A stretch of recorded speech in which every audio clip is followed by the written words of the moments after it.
Welcome to Strategy Talk, where the editors of Strategy Page discuss current events with a splash of history. I'm Dan Masterson, host of Strategy Talk. With me today is the editor of Strategy Page, well-known military author and game designer Jim Dunnigan. Also joining us is the associate editor of Strategy Page, columnist and author Austin Bay.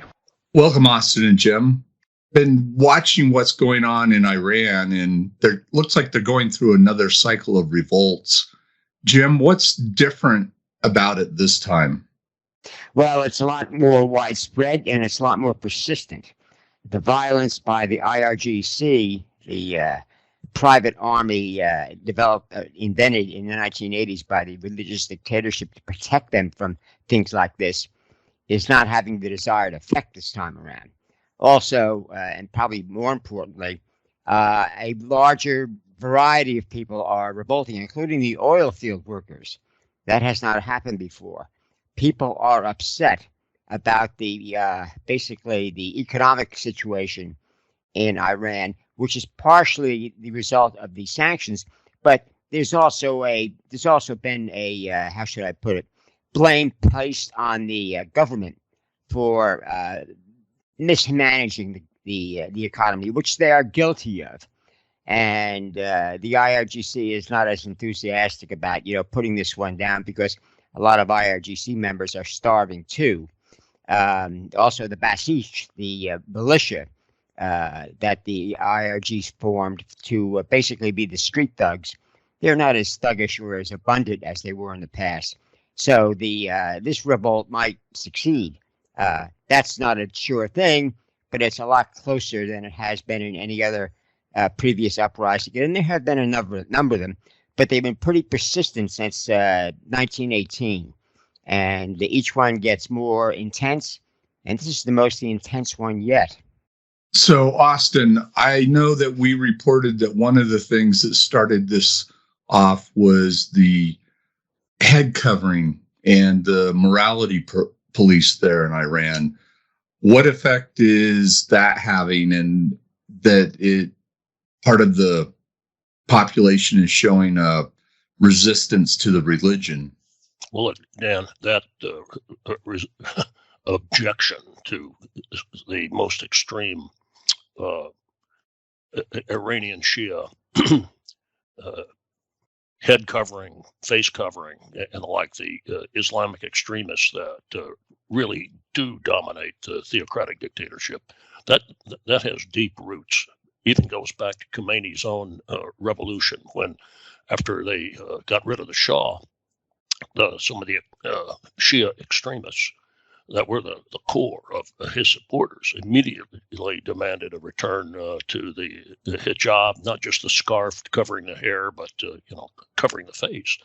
And there was an immense backlash from not just Iranian women, but their husbands, brothers, sons, because their problems were with the corruption of the Shah. They actually liked wearing sunglasses and liked wearing the clothes that they chose to wear. What stopped a complete imposition in 79, 80, 81 ultimately was Saddam invading Khuzestan, Arabistan, as the Iraqis called it, the oil province that's right along the other side of the Tigris River in western Iran. And suddenly you had a war for national existence that the Khomeini regime had to resist the Iraqis in order to survive. So the extreme restrictions on women were dropped or set aside. Now, it still comes back. I know in a recent Strategy Page report that said that there really wasn't open resistance. It suggested this in the early part, the first 8 or 9 years of the 1990 decade. Actually, there was a lot of objection by women about lifestyle restrictions and restrictions on what they could do. They, like Turkey, Iran, under the Shah, like Turkey after Kemal Ataturk became president. the Iranian women had a great deal of freedom in comparison to other predominantly Muslim nations, and they didn't want to give it up. It's not that they weren't sincere Muslims; they just didn't want to live with some of the dressing restrictions and work restrictions. So those, in fact, as they were expressed in a couple of elections where the moderate who wasn't supposed to win won, and that upset the religious extremists that actually controlled power and were in charge of the IRGC and the Basij, who were the elements of oppression, and they still are in the Khomeinis regime. But 2009, one of the things that really kicked off the Green movement was already going on was the murder of and I covered this in a recent column I wrote, I want to say about 3 weeks ago. It was a woman who got out of a cab and was near a demonstration, and a government sniper killed her. So I'm just, she was wearing what I'll call normal, everyday Western type clothes. Not that was what made her the target. It may have been the target. She was just about to join the protest or whatever. I'm pointing that out because what happened to Ms. Amini, the Iranian Kurdish lady who was arrested because her hair was showing, she wasn't wearing appropriate clothing, and then beaten to death by the morality police. It's another example of a violent crime against a woman in Iran that has just accelerated the protests. 2009, in my opinion, and I had that in that column, was really the time to push the Khomeiniist regime, and it didn't happen. The Obama administration really laid back 6 to 8 weeks before it condemned what the Iranian government was doing. We can speculate as to why, but take a look. I think the Obama administration already had dreams of some nuclear agreement with the Khomeiniist regime that would reshape the Middle East.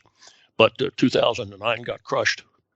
And then in that recent report that we had up on Strategy Page, we moved to 2017, and there are a number of things going on, including lack of water in about, I think it was 5 major cities that had water issues, also a deteriorating economy, and also Iranian people upset with the way they're being mistreated by the government secret police.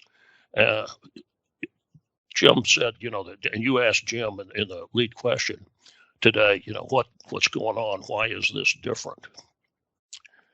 There are some things about the intensity of it and the demands that sound like something. It sounds different. It sounds like the Iranian people are now willing to grapple with the government to the point of being killed.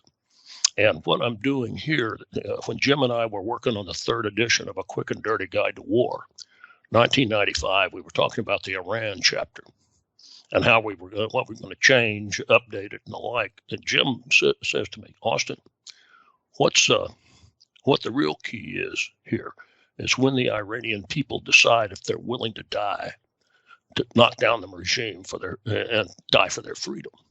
And that's still the question in being.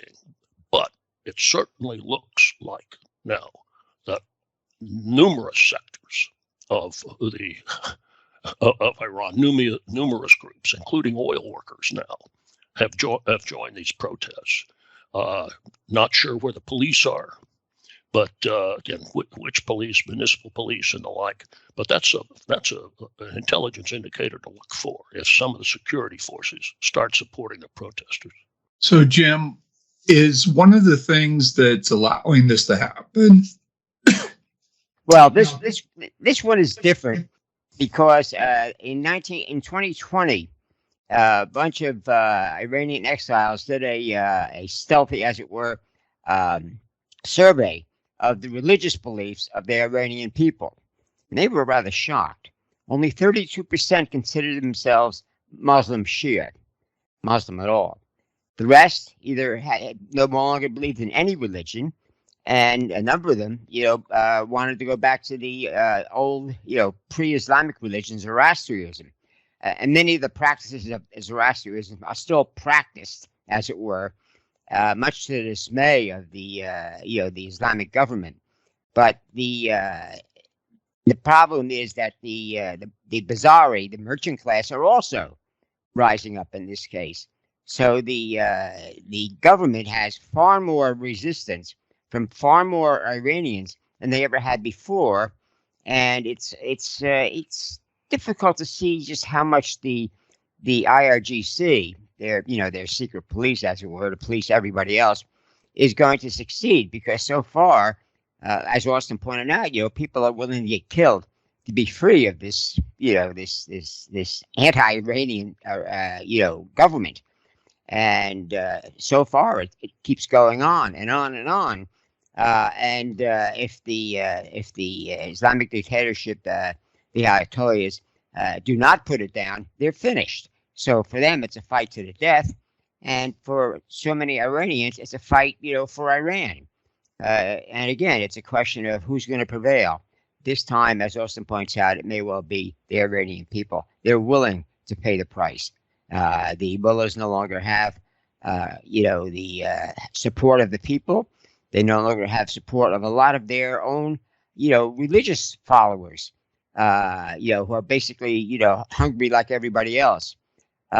So, as long as it continues, even if they manage to put it down, there'll be another one, because, the Iranian people are basically fed up. The Ayatollahs will not reform themselves.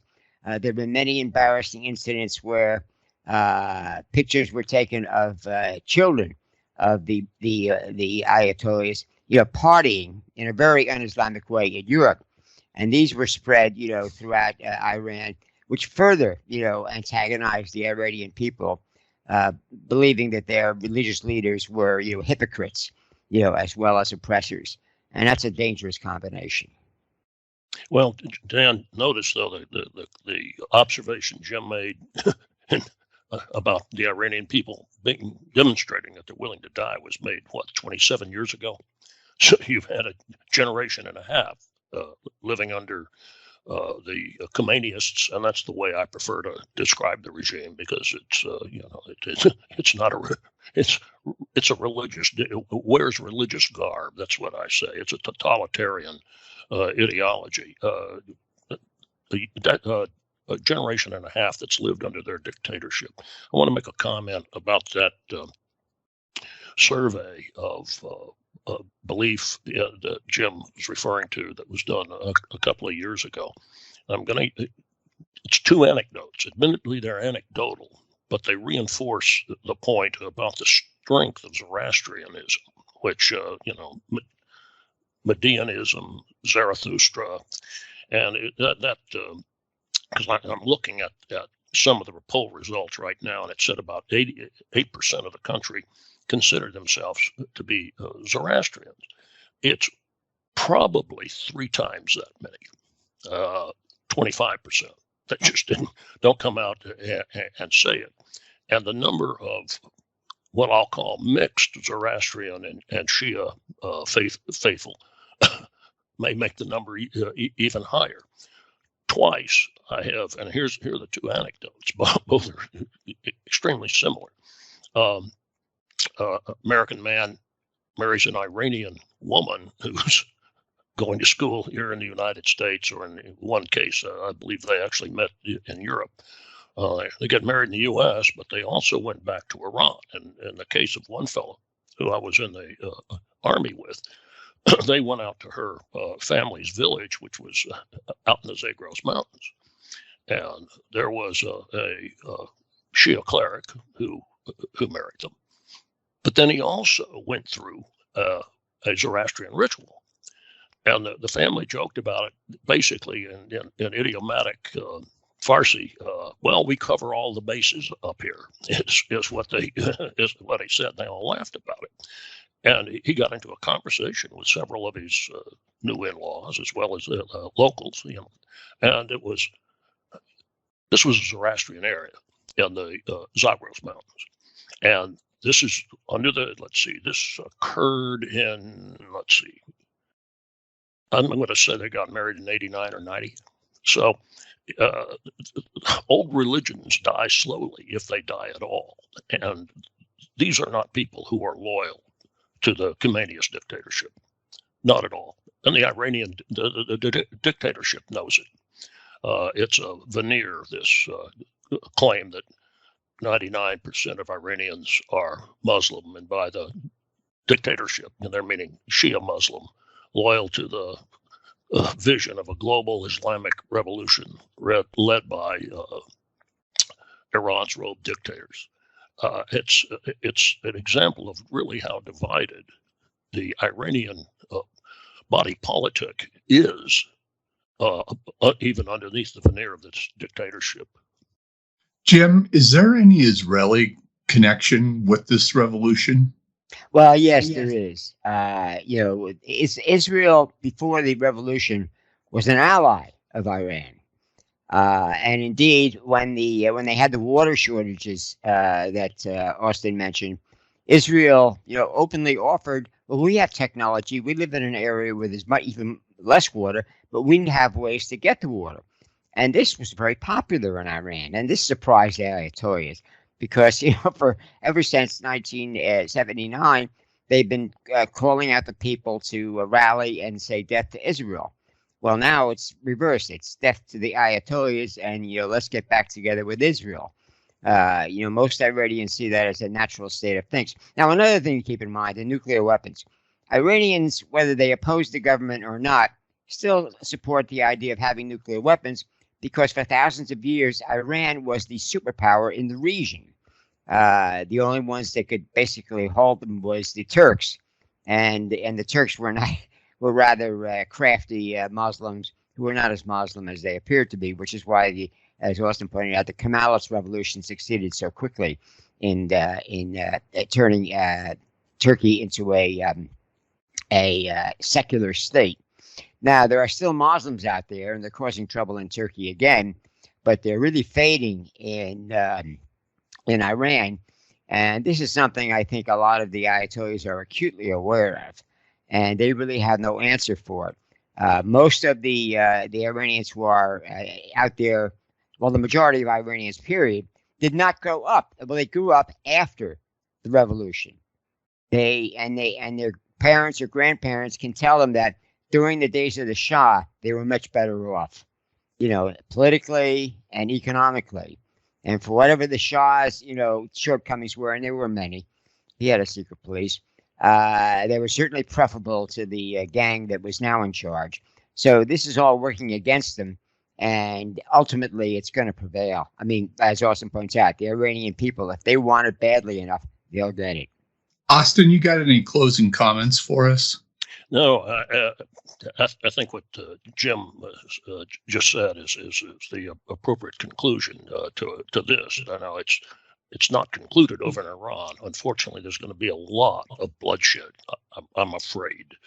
I'm afraid there will be a lot of bloodshed because the IRGC and the Basij that are the core enforcers for the regime. There's going to be a lot of demand by the people for not just jailing them, but executions, and that's what those guys will fight to the end. Who would take them, Dan, as exiles? The Shah's people could go to a variety of places in the West.